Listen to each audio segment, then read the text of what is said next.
করলো। আমার ভাইয়েরা, আমার বন্ধুরা,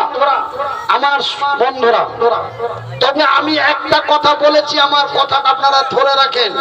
ওরা জান্নাতের লোভে পড়ে, নবীর প্রেমে পড়ে, ওরা জাতিকে দিয়েছে ইতিহাস। আমরা ধন সম্পদের লোভে পড়ে, সুন্দরী রমণীর প্রেমে পড়ে আমরা জাতিকে দিয়েছি কলঙ্ক। তার প্রমাণটা নিলেন, তারা কি ইতিহাস দিয়েছে। একজন নওজোয়ান তরুণ যুবক, নাম তার আব্দুল্লাহ বিন রাওয়াহা, নতুন বিয়ে করে বউ নিয়ে বাড়ি এসেছে। সন্ধ্যা লাগলেই হবে তার সোহাগ রাত, সন্ধ্যা লাগলে হবে তার ফুল সজ্জার রাত, সন্ধ্যা লাগলেই হবে তার বাসর রাত। আমার ভাইয়ের, আমার বন্ধুরা, আমার আব্বা জানেরা, এইবার আব্দুল্লাহ বিন রাওয়াহা সন্ধ্যা লাগলেই হবে তার সোহাগ রাত, সন্ধ্যা লাগলেই হবে তার ফুল সজ্জার রাত। কেন সময় আল্লাহর নবী, দয়ার নবী, বিশ্বের নবী আব্দুল্লাহর বাড়ির দরওয়াজায় এসে বলে, আব্দুল্লাহ রে বাড়িতে আসো। আব্দুল্লাহ বলে, লাব্বাইক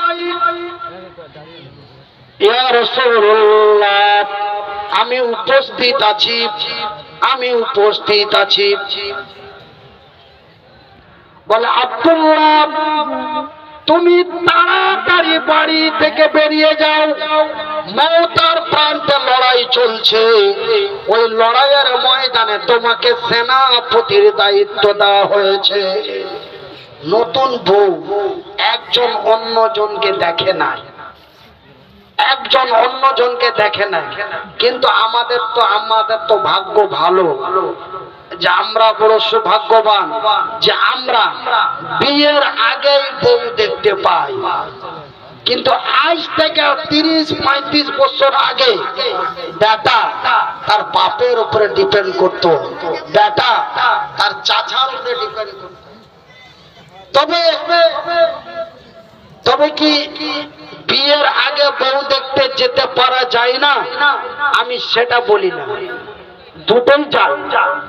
আমার ক্ষুদ্র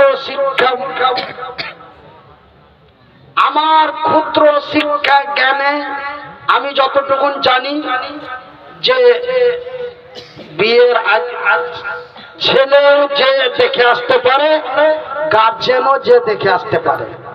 তবে আজ থেকে 30-40 বছর আগে বেরিয়ে যাচ্ছে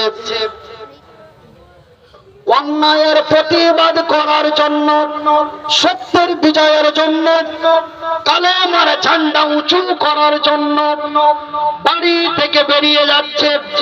বিবির সাথে দেখা করে নাই, উল্টো পিঠ দিয়ে বেরিয়ে যাচ্ছে নবীর মহব্বতে পড়ে।